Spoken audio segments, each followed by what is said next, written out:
சட்டசபை ஆரம்பிச்சா போதும் வண்டி வண்டியா கிளம்பி வந்துடுறாங்க திமுக காரங்க புழுகு மூட்டையை தூக்கிட்டு. அப்பாவும் என்ன சபாநாயகரா இல்ல சந்திரமுகி படத்துல வடிவேலான்னு தெரியல.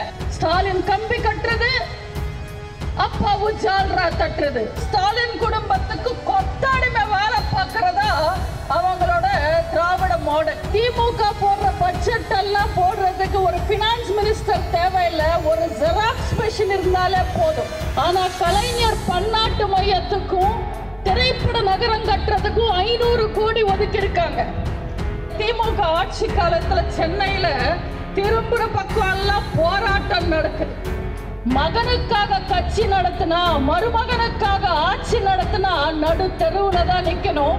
திமுக பாத்தீங்கன்னா அவங்களே மாசம் மாசம் ஒரு 10 பேரை கட்சி விட்டு நீக்கிடுறாங்க. அடுத்த மாசமே அவங்களெல்லாம் கட்சியில சேர்த்துக்கிட்டு ஒரு பிரஸ் மீட், அதுக்கு ஒரு விழா நடத்தி ஒரு விளம்பரம். அவர் மாதிரி ஆபாசமா பேசுறதுக்கு ஆள் கம்மியா இருக்குன்றாங்க. அம்பானிய கூட்டிட்டு வந்திருக்கிறோம், ஆனா இவங்க ஆண்ட்ரியாவை கூட்டிட்டு வந்தாங்க. போட்ட திட்டம் எல்லாம் பெயிலு, அமைச்சர் எல்லாம் ஜெயிலு, கிடைக்குமான்னு அலையிறாங்க பெயிலு. மக்களை ஏமாத்துறதுக்கு என்ன வேணுமானாலும் பேசுவார். கேமரா முன்னாடி மட்டும்தான் அவருக்கு வீரம் வரும். அடுத்தவன் பொண்டாட்டிக்கு தகுதி இருக்கா இல்லையான்னு சொல்றதுக்கு ஸ்டாலின் யாரு? பெரியார படிச்சவங்க, பெரியார பத்தி தெரிஞ்சவங்க, பெரியார மதிக்கிறவங்க திமுகவை சத்தியமா மதிக்க மாட்டாங்க. அண்ணாமலை பாத்தீங்கன்னா கூட நிக்கிறவனையே வீடியோ எடுத்து வெளியில விட்டு சுத்துவார். கூப்பிட்டு கூட்டணியில வச்சுக்கங்க, வாரி கொடுத்துடுவார் எம்பிக்களை. அண்ணாமலை வேணும்னா ஹிந்துத்துவாவை பேசி திமுகவை எதிர்க்கலாம்.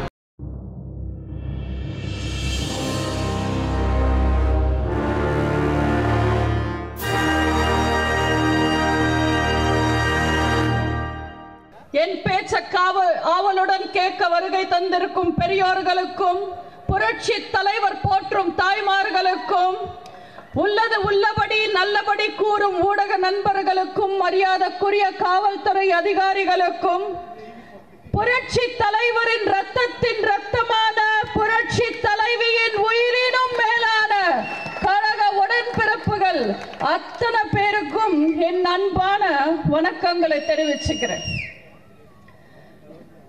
மாண்புமிகு புரட்சி தலைவி அம்மா அவர்களோட பிறந்த நாள் கூட்டம் இது. அம்மா,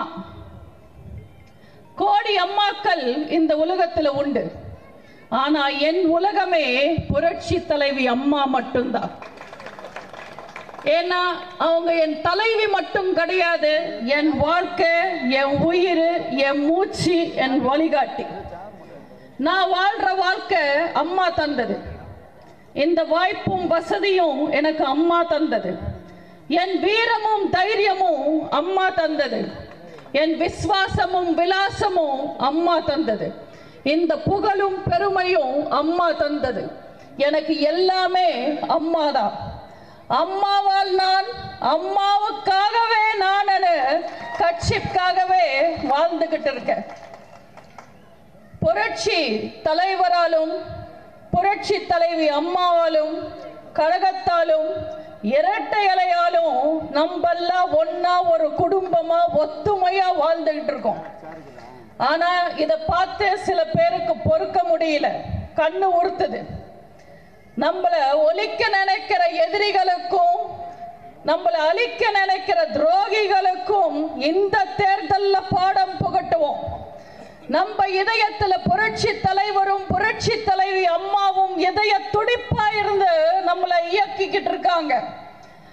நம்ம கூட ரெட்டையில இருக்கும் போது அதை விட என்ன வேணும் ஜெயிக்கிறதுக்கு? ரெட்டையிலன்றது வெறும் சின்னம் கிடையாது. தமிழக மக்களோட எண்ணம், ஏழை மக்களோட நம்பிக்கை ரெட்டையில. வீரமான சின்னம் ரெட்டையில, விவசாயிகளின் சின்னம் ரெட்டையில, கோடான கோடி தொண்டர்களின் சின்னம் ரெட்டையில, கடமை தவறாத மக்களோட சின்னம் ரெட்டையில, ஏழைகளின் சின்னம் ரெட்டையில, இளைஞர்களின் சின்னம் ரெட்டையில, விவசாயிகளின் சின்னம் ரெட்டையில, தாய்மார்களின் சின்னம் ரெட்டையில, உழைப்பவர்களின் சின்னம் ரெட்டையில, தமிழ்நாட்டின் சின்னம் ரெட்டையில. இந்த ரெட்டையில துணையோட தீய சக்தி சக்தி திமுகவை துரத்தி துரத்தி அடிப்போம். நம்ம பொதுச் செயலாளர் எதிர்க்கட்சி தலைவர் அண்ணன் எடப்பாடியார் அவர்களை பத்தி எனக்கு தெரிஞ்சது சொல்ல விரும்புறேன். நம்ம அண்ணன் எடப்பாடியார் கிட்ட பழகாதவங்களுக்கு, சரியா தெரியாதவங்களுக்கு அவர் வெறும் தலைவர், அவரும் ஒரு தலைவர், அவ்வளவுதான். ஆனா நம்ம அண்ணன் எடப்பாடியார் கிட்ட நல்லா பழகினவங்களுக்கு தான் தெரியும் அவர் தான் தலைவர். உறுதியா நேர்மையா கட்சிக்காக வேலை பார்த்து எத்தனை கஷ்டங்கள் எத்தனை இடைஞ்சல்கள் வந்தாலும் அம்மாவோட ஆட்சியை காப்பாத்தி கட்சியை கட்டி காக்கிறவர் அண்ணன் எடப்பாடியார். அண்ணன் எடப்பாடியாரை பார்த்தீங்கன்னா அவர் ஒரு நல்ல மனிதன், விவசாயியின் மகன், உண்மையான தமிழன், அம்மா வழி வந்த எளிமையான தலைவர், தோளோட தோள் கொடுத்து நிக்கிற தொண்டர். கட்சிக்கு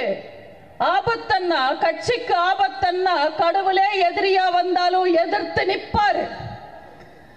தமிழ்நாட்டுக்கோ தமிழக மக்களுக்கோ நம்ம தலைவர்களுக்கோ அவமானம் நடந்தா மோடியா இருந்தாலும் சரி, உதயநிதி டேடியா இருந்தாலும் சரி, யாரா இருந்தாலும் எதிர்த்து நிற்பாரு. இப்படிப்பட்ட ஒரு உண்மையான நேர்மையான தைரியமான வீரமான தலைவர் அண்ணன் எடப்பாடியார மீண்டும் மீண்டும் ஆட்சி கட்டிலில் அமர வைப்போம் என இந்த ஒரு நல்ல பொதுக்கூட்டத்தில் உறுதியேற்போம். உங்களுக்காக ஒரு குட்டி கதை. ஒருத்தர் செத்து போய் மேல் லோகத்துக்கு போனார. அங்க சித்திரகுப்தன் கணக்கு பார்த்துட்டு இருந்தாரு. புண்ணியம் செஞ்சவங்களெல்லாம் சொர்க்கத்துக்கும் பாவம் செஞ்சவங்களெல்லாம் நரகத்துக்கும் அனுப்பிச்சிட்டு இருந்தாரு. அங்க யமன் உட்கார்ந்து பார்த்துக்கிட்டு இருக்காரு. இப்போ தமிழ்நாட்டில இருந்து செத்து போய் போனவன் வரிசையில நிக்கிறான். அவனோட சான்ஸ் வந்த உடனே சித்திரகுப்தன் கணக்கு பார்த்து, இவன் நிறைய பொய் பேசியிருக்கா பிரபு, இவனை நரகத்துக்கு தான் அனுப்பணும்னு சொல்லுவார். அவன் உடனே நான்லாம் பொய் பேசல, உங்க கணக்கு தப்பு, உங்க சித்திரகுப்தன் தான் பொய் பேசுறாருன்னு சொன்னார். அதுக்கு யமன், நான் டெஸ்ட் பண்றப்பா, நீ பொய் பேசுறியா உண்மை பேசுறியான்னு நீ அந்த மேடையில போய் நில்லுன்னார். அங்க ஒரு மேடை இருந்தது. அந்த மேடை பின்னாடி பாத்தீங்கன்னா 1,00,000 பல்ப் இருந்தது. இது என்ன மேடை வித்தியாசமா இருக்கேன்னு கேட்டாரு. ஒன்னும் இல்ல தம்பி, நான் உன்னை சில கேள்வி கேட்பேன், நீ உண்மையை சொன்னா பல்ப் எரியாது, நீ பொய் பேசினா பல்ப் எரியும்னு சொன்னார். சரி, உன் பேர் என்ன தம்பின்னு கேட்டார். என் பேர் கோவிந்தசாமின்னா. உண்மையை சொன்னா பல்ப் எரியல. சரி சொல்லு, வாழ்க்கையில எத்தனை பொய் பேசியிருக்கேன்னு சொன்னார். கேட்டார். நான் ஒரு பொய் கூட பேசலான்னாரு. உடனே டிங்கன்னு பல்ப் எரிஞ்சது. உண்மையை சொல்லுப்பா, உனக்கு மறுபடியும் ஒரு சான்ஸ் தர, வாழ்க்கையில எத்தனை பொய் பேசியிருக்கேன்னு கேட்டார். நான் ஒரு பொய்யும் பேசலன்னு மறுபடியும் சொன்னாரு. மறுபடியும் பல்ப் எரிஞ்சது. இவன் பொய் பேசுறா, இவனை இழுத்துட்டு போய் நரகத்துல போடுங்கன்னு யமன் சொல்லிட்டார். 4 பேர் வந்தாங்க. அந்த பையனை இழுத்துட்டு போயிட்டு இருந்தாங்க. அந்த பையனை பாத்தீங்கன்னா ஒரே ஆர்ப்பாட்டம், உங்க பல்பு தப்பு, உங்க வயர் தப்பு, உங்க சிஸ்டம் தப்பு, நான் பொய் பேசலன்னு கலாட்டா பண்ணிட்டு இருந்தாரு. இப்போ திடீர்னு பாத்தீங்கன்னா மேடையில இருக்கிற 1,00,000 பல்பு எரியுது. உடனே அந்த தம்பி பாத்தீங்கன்னா, பாத்தீங்களா நான் ஒன்னும் பேசல, நீங்க எதுவும் கேட்கல, நான் பேசாமலே அத்தனை பல்பு எரியுது, அப்போ இது லூஸ் கனெக்ஷனு, உங்க சிஸ்டம் தப்புன்னு சண்டை கட்டினார். அதுக்கு யமன் சிரிச்சுக்கிட்ட, சிஸ்டம் எல்லாம் தப்பு இல்ல தம்பி, தமிழ்நாட்டு சட்டசபையில ஸ்டாலின் பேச ஆரம்பிச்சிட்டாரு, அத்தனையும் பொய்யா பேசுறாரு, அதான் 1,00,000 பல்பும் எரியுதுன்னு சிரிச்சுக்கிட்ட யமன் சொன்னார். அந்த நிலைமைதான் இன்னைக்கு தமிழ்நாட்டில் சட்டசபையா நடக்குது. சட்டசபை ஆரம்பிச்சா போதும், வண்டியா கிளம்பி வந்துடுறாங்க திமுக காரங்க, புழுகு மூட்டையை தூக்கிட்டு. திட்டம்ன்ற பேர்ல மட்டமா ஏதாவது பேசுறாங்க. எதிர்த்து கேள்வி கேட்டா அப்பாவு வந்து குறுக்கு நின்று கேட் போட்டுடுறாரு. அப்பாவு என்ன சபாநாயகரா இல்ல சந்திரமுகி படத்துல வடிவேலான்னு தெரியல. சந்திரமுகி படத்துல பாத்தீங்கன்னா ரஜினி சார் வடிவேலு பொண்டாட்டி கிட்ட பேச போனாலே போதும், வடிவேல் ஓடி வந்து கைய விரிச்சுக்கிட்டு நிப்பாரு குறுக்கு வந்து. அதே மாதிரிதான் தமிழ்நாட்டு மக்களுக்காக ஏதாவது கேள்வி கேட்டா போதும், ஸ்டாலினையும் அவரோட அமைச்சர்களையும் உடனே அப்பாவு குறுக்கு நிற்பாரு, பேச விட மாட்டாரு. இதெல்லாம் சட்டசபையா? பார்க்கறதுக்கு சட்டசபை கண்ணியமான சட்டசபை மாதிரியா இருக்கு? கரகாட்டக்காரன் படத்துல வர்ற ஜால்ரா கோஷ்டி மாதிரி தானே இருக்கு. ஸ்டாலின் கம்பி கட்டுறது, அப்பாவு ஜால்ரா தட்டுறது, திலானா மோகனாம்ப சிவாஜி பத்மினி மாதிரி இருக்கு. இத்தனை இடைஞ்சல்களையும் தாண்டி நம்ம அண்ணன் எடப்பாடியாரோ அதிமுக எம்எல்ஏக்களோ பேச ஆரம்பிச்சாங்கன்னா உடனே நம்ம அண்ணன் சொன்ன மாதிரி லைவ் கட் பண்ணிடுவாங்க. சட்டசபை லைவ் எல்லா டிவிலையும் கட் ஆயிடும். ஏன்னா உண்மை ஊருக்கு தெரியக்கூடாது இல்ல. அதே திமுக கம்பி கட்டுற கதையெல்லாம் சொல்லுவாங்க, வாயிலையா உடச்சுடுவாங்க, அது மட்டும் கரெக்டா டிவில லைவ் வந்துடும். இதுவா ஜனநாயகம்? நீங்க சட்டசபைய பாருங்களேன், அது சட்டசபை மாதிரியா இருக்கு? குடும்பமா வந்து கிராமத்துல பஞ்சாயத்துக்கு உட்காருவாங்க, அதே மாதிரி இருக்கு. சட்டசபையில நீங்க திமுக எம்எல்ஏக்கள் வரிசைய கவனிச்சு பாருங்க. அங்க யார் இருப்பா? கருணாநிதி பையன், ஸ்டாலின் பையன், ஐ பெரியசாமி பையன், டிஆர் பாலு பையன், பொய்யாமொழி பையன், இப்படி ஒரு வாரிசு கூட்டமே உட்கார்ந்துகிட்டு இருக்கும்.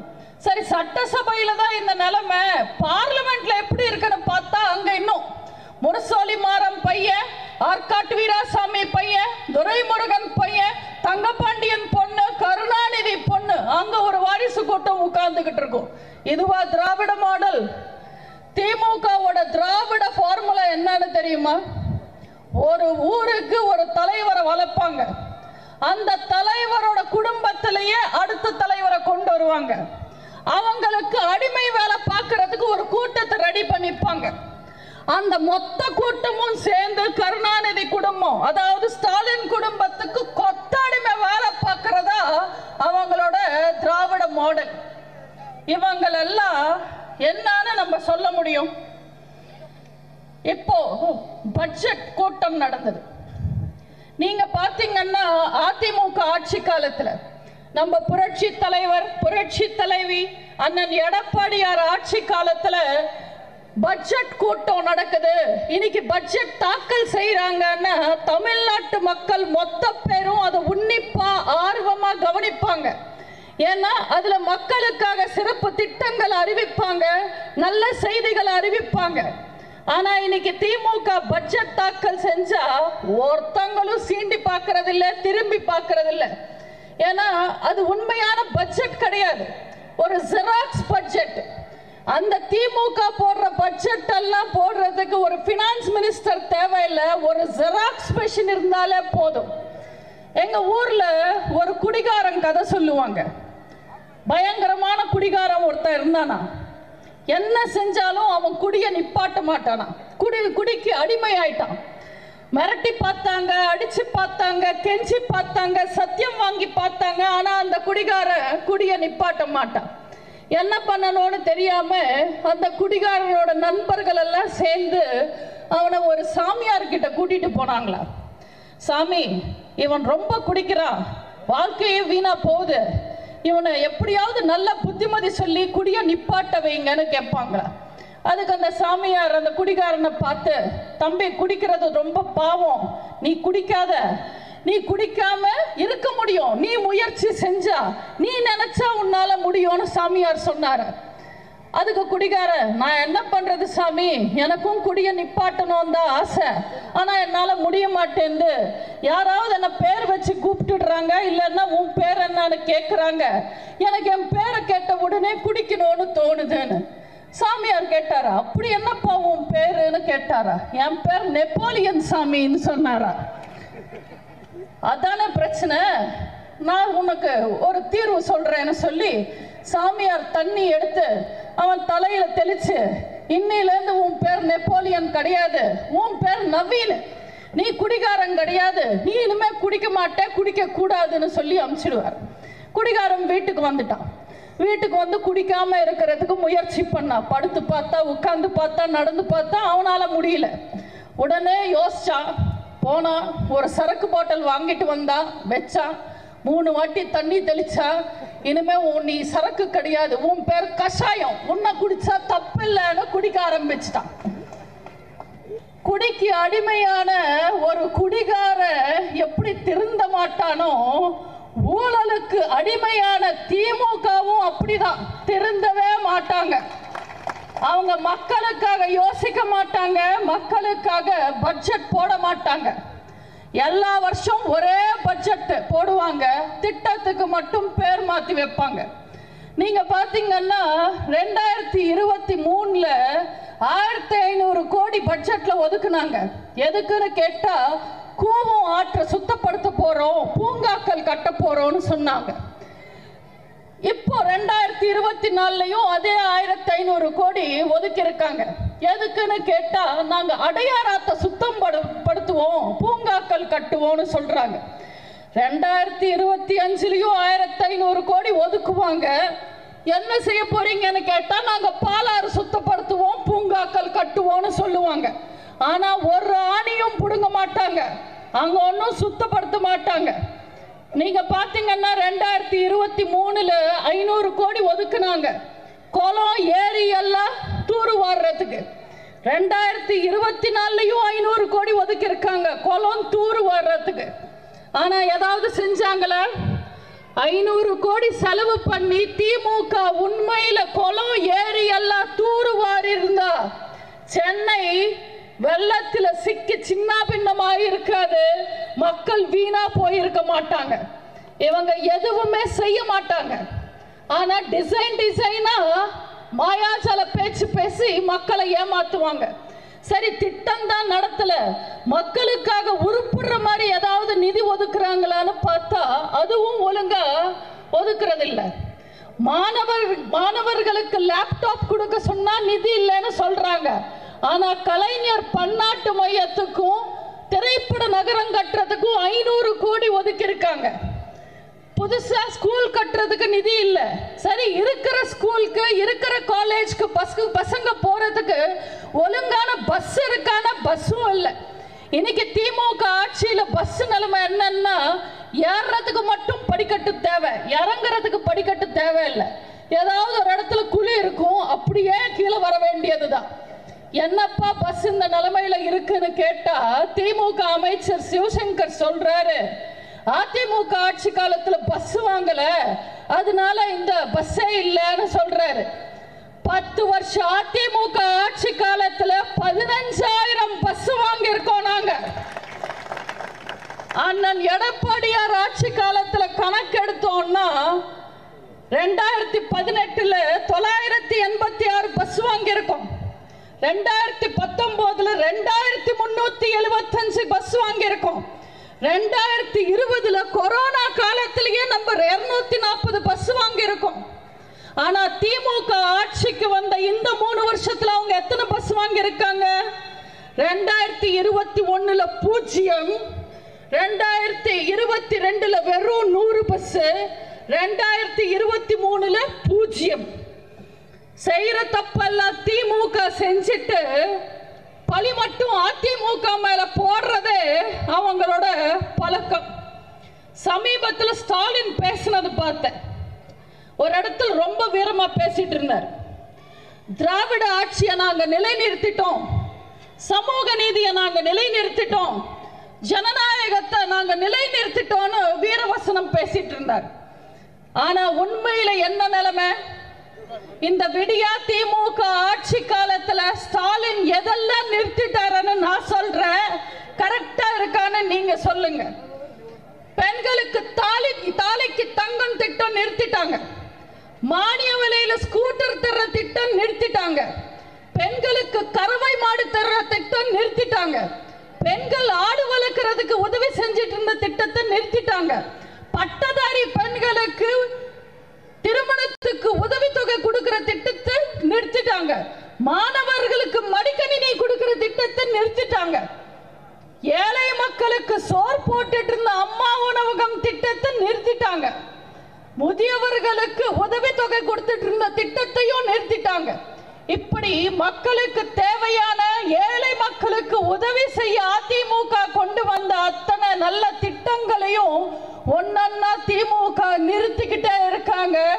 நீங்க பாருங்க, கூடிய சீக்கிரம் தமிழ்நாட்டு மக்கள் திமுகவை நிறுத்துவாங்க, ஆட்சியை விட்டு துரத்துவாங்க, அவங்கள திருத்துவாங்க. யார்கிட்ட வந்து இவங்க எல்லாம் பேசுறாங்க? என்ன நிலைமை இன்னைக்கு சென்னையில? மற்ற ஊருங்களுக்கும் சென்னைக்கும் ஒரு வித்தியாசம் இருக்கு.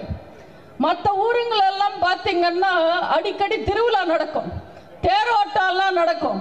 ஆனா இந்த திமுக ஆட்சி காலத்துல சென்னையில திரும்புற பக்கம் எல்லாம் போராட்டம் நடக்குது.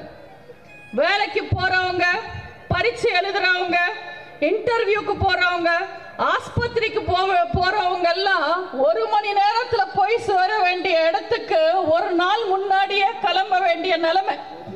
நான் கற்பனையா சொல்லல, இதுதான் உண்மையான நிலவரம்.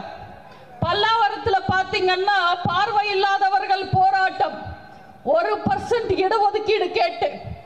எக்மோர்ல பாத்தீங்கன்னா இடைநிலை ஆசிரியர்கள் போராட்டம், சமவேளை சம ஊதியம் கேட்டு. சென்ட்ரல்ல பாத்தீங்கன்னா செவிலியர்கள் போராட்டம், நிரந்தர வேலை வேணும்னு கேட்டு. பெசன் நகர்ல பாத்தீங்கன்னா பெண்கள் போராட்டம், உரிமை தொகை கேட்டு, நிவாரண தொகை கேட்டு. மந்தவழியில பாத்தீங்கன்னா மாணவர்கள் போராட்டம், மடிக்கணினி கேட்டு, கல்வி கடன் ரத்து பண்ண சொல்லி.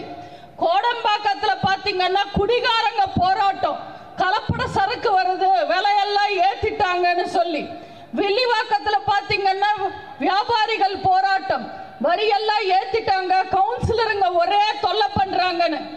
ஆவடிய தாண்டினீங்கன்னா விவசாயிங்க போராடுறாங்க, கொள்முதல் ஏத்தி கொடுக்க சொல்லி. அசோக் நகர்ல பாத்தீங்கன்னா அரசு ஊழியர்கள் போராடுறாங்க, ஓய்வு ஊதியம் ஒழுங்கா கொடுக்க சொல்லி. ட்ரிப்ளிகேன்ல பாத்தீங்கன்னா டிரைவர் எல்லாம் போராடுறாங்க, எங்களுக்கு சேர வேண்டிய காசு எங்களுக்கு சேர்த்துடுங்கன்னு. இப்படி சென்னையில பொதுமக்கள் எல்லாத்துக்கும் போராடிக்கிட்டு இருக்காங்க, சட்டம் ஒழுங்குல இருந்து சாக்கடை தண்ணி வரைக்கும். ஆனா மக்களை பத்தி கவலைப்படாம திமுக மட்டும் கலெக்ஷனு, கரப்ஷனு, கமிஷனு வாழ்ந்துகிட்டு இருக்காங்க.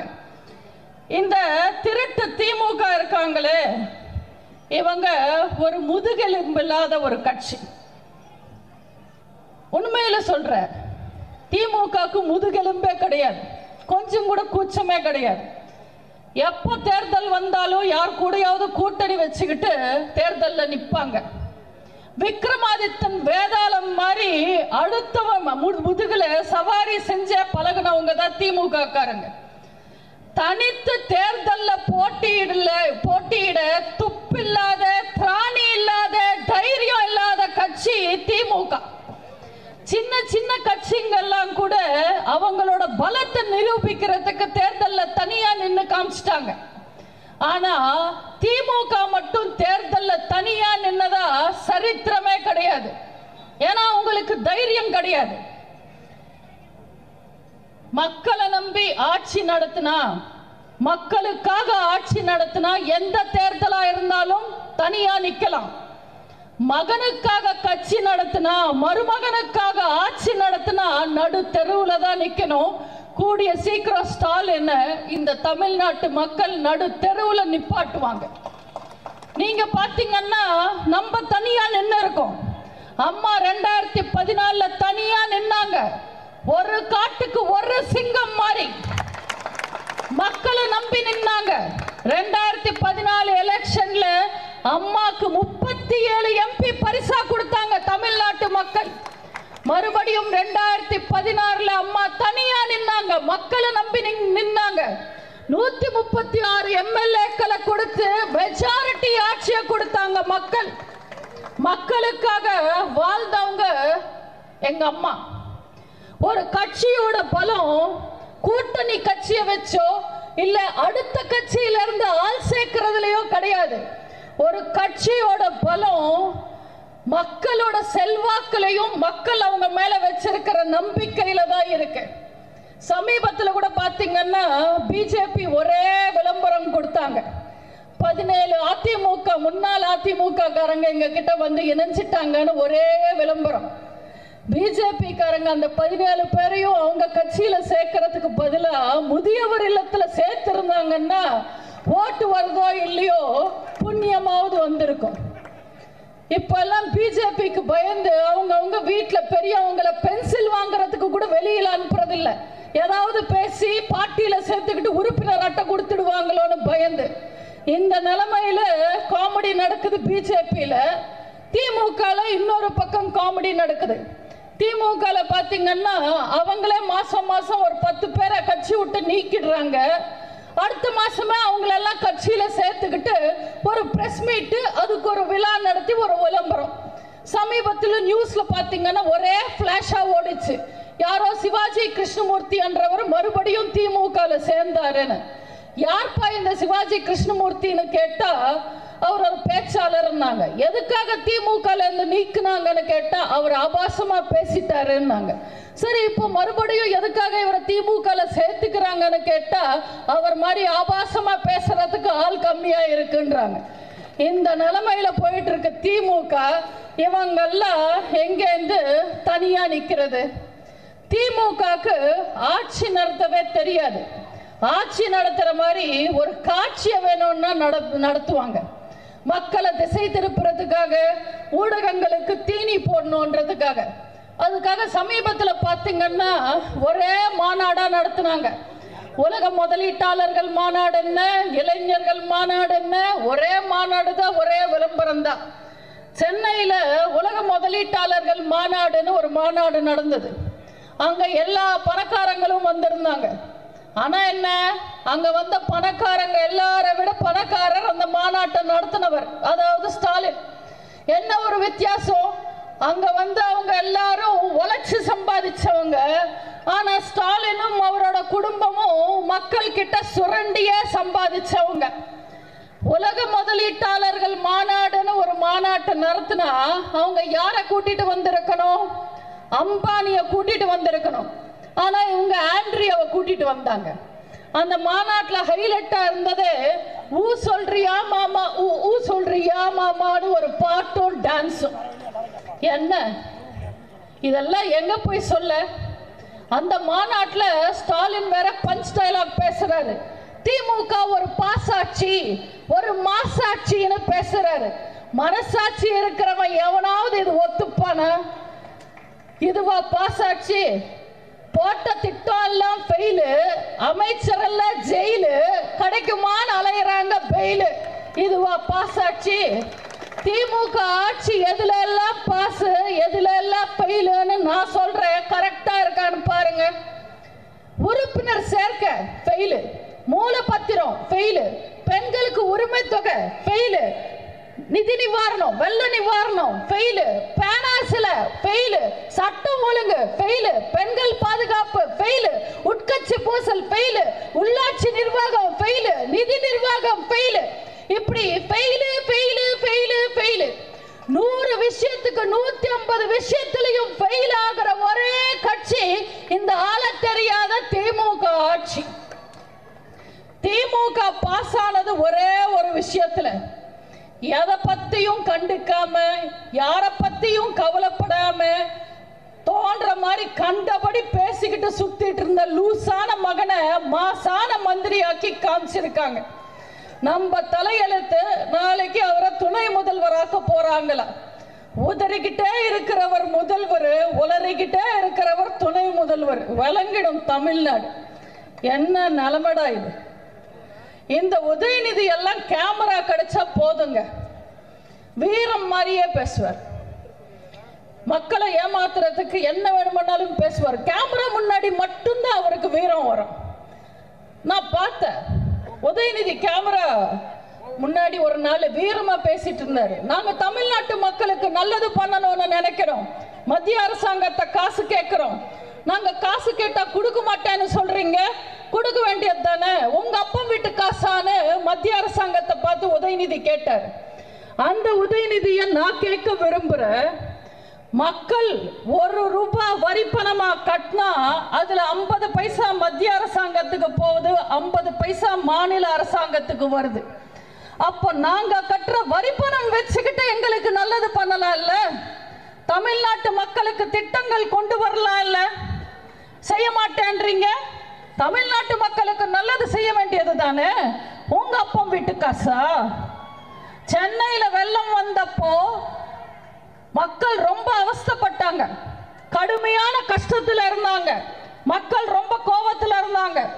வழக்கமா வந்து திமுக காரங்க நாங்க எல்லா ரேஷன் அட்டைக்கும் 6000 ரூபாய் தரோன்னு சொல்லிட்டாங்க.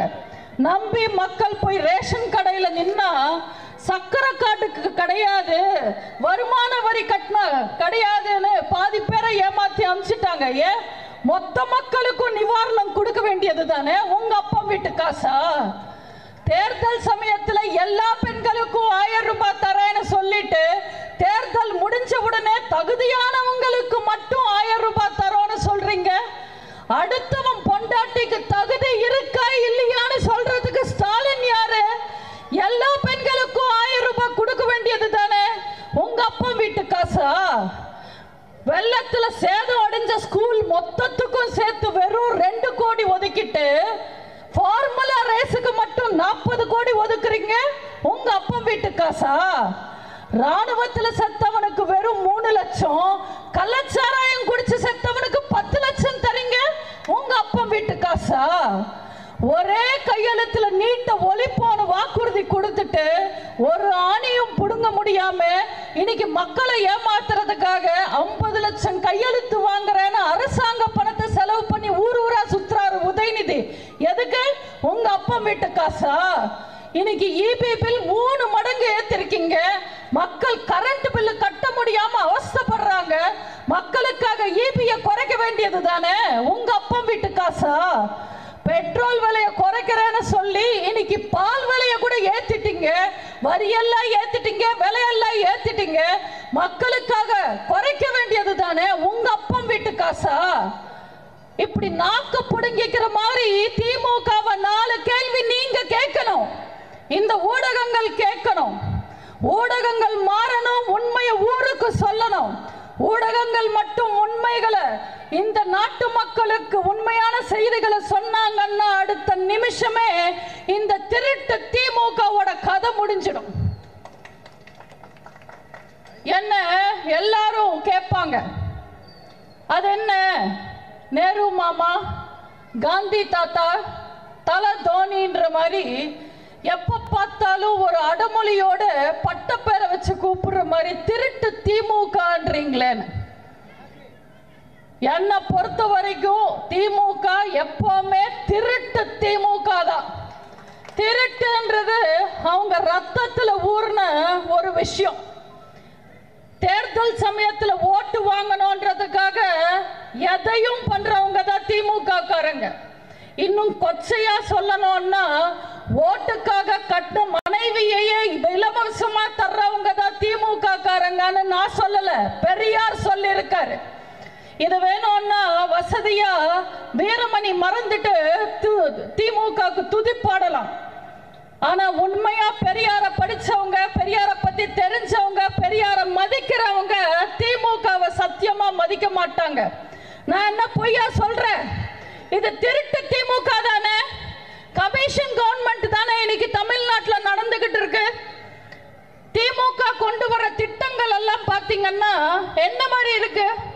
என்னப்பா செய்வீங்க தமிழ்நாட்டுக்குன்னு கேட்டா, நாங்க லூலு மால் கட்டுவோம், பிலிம் சிட்டி கட்டுவோம், 100 ஏக்கர்ல தமிழ் பூங்கா கட்டுவோம், நடு கடல்ல பேனாக்கு செலவே போன கம்பி கட்டுற கதை எல்லாம் சொல்லுவாங்க. இந்த திட்டத்தால தமிழ்நாட்டு மக்களுக்கு 10 பைசா பிரயோஜனம் கிடையாது. ஆனா ஸ்டாலின் குடும்பத்துக்கு கோடி கணக்கில் வந்து சேரும். ஏன் இந்த பணம் எல்லாம் செலவு பண்ணி மக்களுக்கு நல்லது பண்ண வேண்டியது தானே? எவ்வளவு பணம் செலவு பண்ணா எத்தனை தடுப்பணைகள் கட்டலாம்? 100 கோடி செலவு பண்ணா 10 லட்சம் ஸ்கூல்ல பாத்ரூம் கட்டலாம், அன்மா உணவகம் ஆரம்பிக்கலாம், ஆஸ்பத்திரி கட்டலாம், ரோடு போடலாம், ஏழை மக்கள் குடிசையில வாழ்ற மக்களுக்கு வீடு கட்டு தரலாம், புதுசா ரோடு போடலாம், புதுசா பஸ் ஸ்டாண்ட் கட்டலாம். ஆனா இதெல்லாம் இந்த திருட்டு திமுக செய்யாது. யார் மானம் எக்கேடோ போனா எனக்கு என்ன, எனக்கு என் மானம் பத்தியே கவலை இல்லைன்னு தமிழ்நாட்டு மக்கள் பணத்தை சுரண்டி தின்ற ஒரே கட்சி திமுக, ஒரே குடும்பம் ஸ்டாலின் குடும்பம். இருக்கிற ஏழ்றங்கெல்லாம் இதெல்லாம் தமிழ்நாட்டில் பத்தாதுன்னு புதுசா இன்னொரு 7.5 வேற கிளம்பி வந்திருக்கு. அண்ணாமலை. என்னை பொறுத்த வரைக்கும் அண்ணாமலைக்கும் ஸ்டாலினுக்கும் பெரிய வித்தியாசம் கிடையாது. ஸ்டாலினை பார்த்தீங்கன்னா விடியலை தரேன்னு உதார் விட்டுக்கிட்டே சுத்துவாரு. அண்ணாமலையை பார்த்தீங்கன்னா கூட நிற்கிறவனையே வீடியோ எடுத்து வெளியில விட்டு சுத்துவார். இவரு ஒரு கட்சிக்கு தலைவராக இருக்கிறதுக்கு பதிலாக ஏதாவது கல்யாணத்துல வீடியோகிராஃபரா போயிருந்தாருன்னா இன்னும் பெரிய ஆளா வந்திருப்பார். காக்கா கூட தான் கூட்டுல குயில் வந்து முட்டை போட்டா அது தான் முட்டைன்னு நினைச்சு அடக்காக்கும். எப்ப முட்டை உடைஞ்சு சத்தம் போட ஆரம்பிக்குமோ காக்கா உஷாராயிடும்.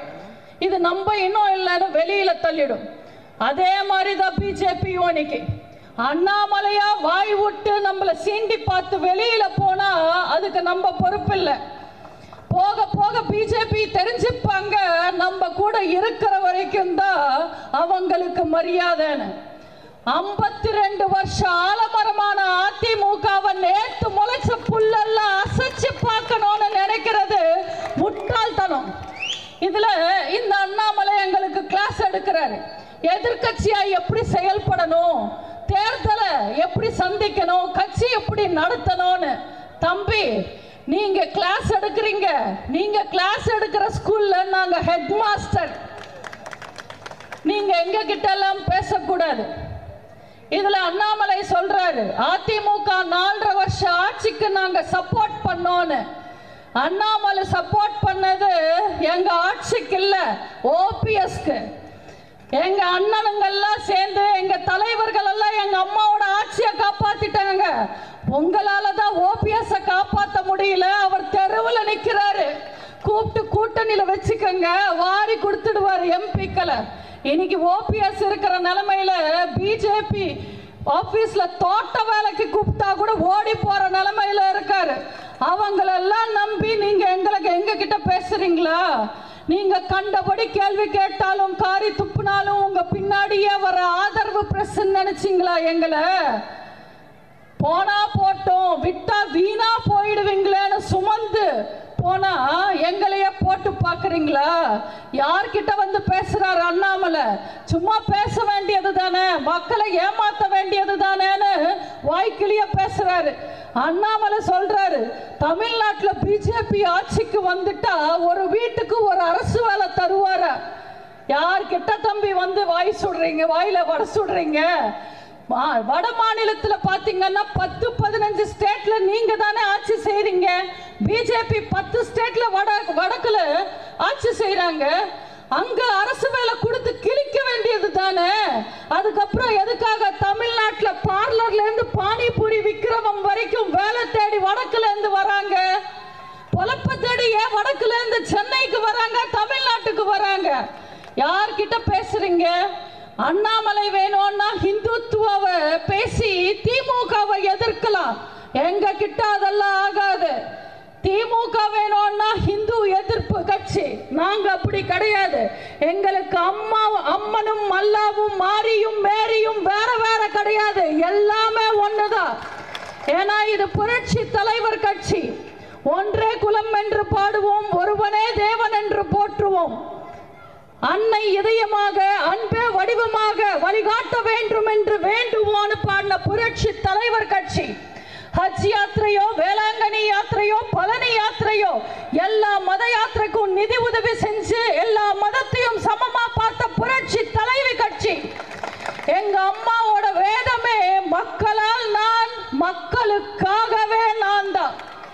தமிழ்நாட்டு மக்கள் மனசுல புரட்சி தலைவரும் புரட்சி தலைவியும் ரெட்டையலையும் இருக்கிற வரைக்கும் எந்த கொம்பனாலையும் அதிமுகவை ஆட்டவோ அசைக்கவோ முடியாது.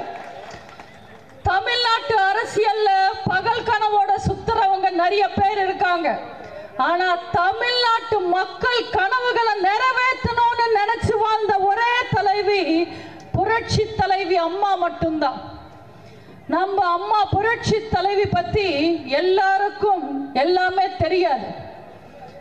அம்மாவை மேலோட்டமா பார்க்கிறவங்களுக்கு என்ன தெரியும்? அம்மா ஒரு பெரிய குடும்பத்துல பிறந்தாங்க, கான்வென்ட்ல படிச்சாங்க, சினிமாக்கு வந்தாங்க, பெரிய ஹீரோயின் ஆயிட்டாங்க. அரசியலுக்கு வந்தாங்க, சிஎம் ஆயிட்டாங்கன்னு நினைப்பாங்க. அதுதான் அம்மாவோட வாழ்க்கைன்னு நினைப்பாங்க. ஆனா நம்ம அம்மாவோட வாழ்க்கையில எத்தனை வலி, எத்தனை வேதனை இருந்தது தெரியுமா? படிக்க வேண்டிய வயசுல நடிக்க வந்துட்டாங்க. ஏன்? குடும்பத்துக்காக. குடும்பத்தை கவனிக்க வேண்டிய வயசுல புரட்சி தலைவர் ஆசையோட கட்சியில சேர்ந்து கட்சியை கவனிச்சுக்கிட்டாங்க. ஏன்? புரட்சி தலைவருக்காக. மலை போல நம்பியிருந்த புரட்சி தலைவர் இறந்து உயிரில்லாம சில போல படுத்துக்கிட்டு இருக்கும் போது மொத்த கூட்டமும் அம்மாவை அவமானப்படுத்தினாங்க. ஆனாலும் அம்மா அரசியலை விட்டு போகல. ஏன்? புரட்சி தலைவருக்கு கொடுத்த வார்த்தைக்காக, வைராக்கியத்துக்காக. குழந்தைய சுமக்க வேண்டிய வயசுல மொத்த கட்சி பாரத்தையும் சுமந்தாங்க. ஏன்? தொண்டர்களுக்காக. சட்டசபையில கருணாநிதியாலும் காட்டுமிராண்டி கூட்டங்களாலும் தாக்கப்பட்டப்போ, அசிங்கப்பட்ட போது அம்மா கலங்கி நிக்கல. அந்த பாஞ்சாலி கூட கிருஷ்ணரை துணைக்கு கூப்பிட்டாங்க. ஆனா அம்மா யாரையும் கூப்பிடல. சிங்கம் மாதிரி தனியா நின்று சபதம் போட்டு முதல்வரா வந்தாங்க. ஏன்? பெண்கள் ஜெயிக்கணும்ன்றதுக்காக. எத்தனை இடைஞ்சல் இருந்தாலும் மறுபடியும் ஆட்சியை பிடிச்சி முதல்வரா வந்து மக்கள் ஆட்சி தந்தாங்க. திரும்ப திமுகவை தோக்கடிச்சாங்க. ஏன்? தமிழ்நாட்டு மக்கள் நல்லா இருக்கணும்ன்றதுக்காக.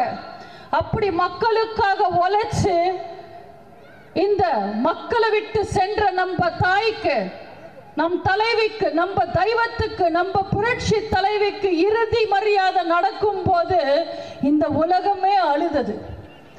எதிரி கூட கண் கலங்கி கண்ணீரஞ்சல் போஸ்டர் ஒட்டினாங்க. எதுக்காக? அம்மா ஒவ்வொரு நாளும் அவங்க வாழ்க்கையில நேர்மையா போராடினாங்க. புதைக்க முளைச்சாங்க, வெட்ட வளர்ந்தாங்க. ராணி மாதிரி வாழ்ந்தவங்க ரணவேதனையில ஆஸ்பத்திரியில படுக்கும் போது கூட அவங்களோட வியாதி பத்தி யோசிக்கல, விவசாயிகளை பத்தி யோசிச்சாங்க. ஹாஸ்பிட்டல்லையே காவேரி பிரச்சனைக்கு கூட்டம் போட்டவங்க அம்மா. அப்படி மக்களால் நான், மக்களுக்காகவே நான் வாழ்ந்து வரலாறானவங்க அம்மா. அம்மாவோட ஆசை எல்லாம் ஒண்ணுதான். தனக்கு அப்புறம் எத்தனை நூற்றாண்டுகள் ஆனாலும் அனைத்திந்திய அண்ணா திராவிட முன்னேற்ற கழகம் மக்களுக்காகவே இயங்கும், மக்கள் நல்லதுக்காகவே நிலைச்சு நிக்கும்னு அம்மா சபதம் போட்டிருக்காங்க. நம்ம தமிழகத்தை வாழ வச்ச தெய்வங்களான புரட்சி தலைவர், புரட்சி தலைவியோட இயக்கமான இந்த அதிமுக என்ற ஆலமரத்தை நம்ம வாட விடலாமா?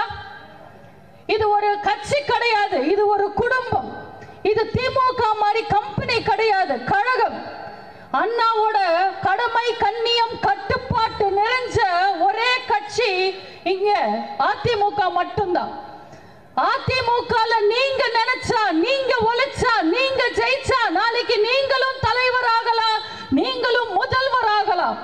ஒரு சாதாரண தொண்டன் ஒரு கட்சியில தலைவரா வர முடிஞ்சதுன்னா அது வெறும் அனைத்து இந்திய அண்ணா திராவிட முன்னேற்ற கழகத்துல மட்டும்தான் சாத்தியம்.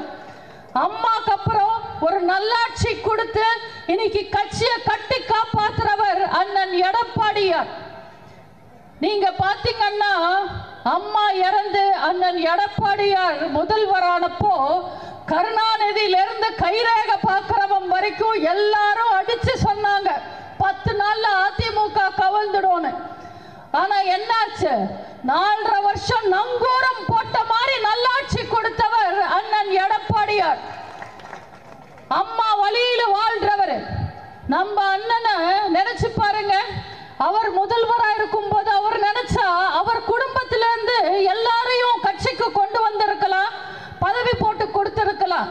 ஆனா அண்ணன் மக்களை பத்தி யோசிச்சாரே தவிர மனைவி பத்தி, மகனை பத்தி யோசிக்கல. ஆனா ஸ்டாலின் நிலைமை என்ன? இன்னைக்கு ஆட்சி எப்படி நடத்தணும்ன்றது தெரியாம தவிச்சு நிக்கிறாரு. 3 வருஷத்திலேயே மூச்சு வாங்குது. என் அமைச்சருங்களால என்னால நிம்மதியா தூங்க முடியலன்னு ஊரா புலம்புறாரு. பையன் வேற ஒரு பக்கம் போட்டு பார்க்கிறாரு. இவங்கெல்லாம் மறுபடியும் வருவாங்க போன தேர்தலில் இஷ்டத்துக்கு வாக்குறுதி கொடுத்து அப்பாவி மக்களை ஏமாத்திட்டாங்க. கலர் கலரான விளம்பரங்கள், பொய்யான வாக்குறுதிகள் கொடுத்து இன்னைக்கு தமிழ்நாட்டு மக்கள் காத்துக்கிட்டு இருக்காங்க. அவங்களை ஏமாத்தின திமுகவை மக்கள் ஏமாத்த காத்துக்கிட்டு இருக்காங்க. உங்களுக்கு ஒரு நல்ல சந்தர்ப்பம் இதோ வரப்போகுது தேர்தல். எப்போ எம்பி தேர்தல் வந்தாலும் நீங்க ரெட்டலைக்கு ஓட்டு போடுங்க, அம்மாக்கு ஓட்டு போடுங்க, அண்ணன் எடப்பாடியாருக்கு ஓட்டு போடுங்க. நீங்க இழந்த உரிமைகளை, நீங்க இழந்த நிம்மதியை, நீங்க இழந்த சந்தோஷங்களை நாங்க உங்களுக்கு மீட்டு தருவோம். தயவு செஞ்சு போலி விளம்பரங்களையும் பொய்யான வாக்குறுதிகளையும் நம்பி ஏமாறாதீங்க. அம்மாவை நம்புனா ஆண்டவனை நம்புன மாதிரி நிச்சயமா நீங்க எல்லாரும் நல்லா இருப்பீங்க. இதோ வருது தேர்தல். தொண்டர்களே, புது உணர்ச்சியோட தெம்பா தேர்தல் வேலையை பாருங்க, நம்புங்க. நாளை நமதே, 40ம் நமதே. வாய்ப்புக்கு நன்றி கூறி விடைபெறுகிறேன். நன்றி, வணக்கம். இந்த வீடியோ உங்களுக்கு பிடிச்சிருந்தா ப்ளீஸ் லைக் அண்ட் ஷேர் பண்ணுங்க. மறக்காம எங்க சேனலை சப்ஸ்கிரைபும் பண்ணுங்க.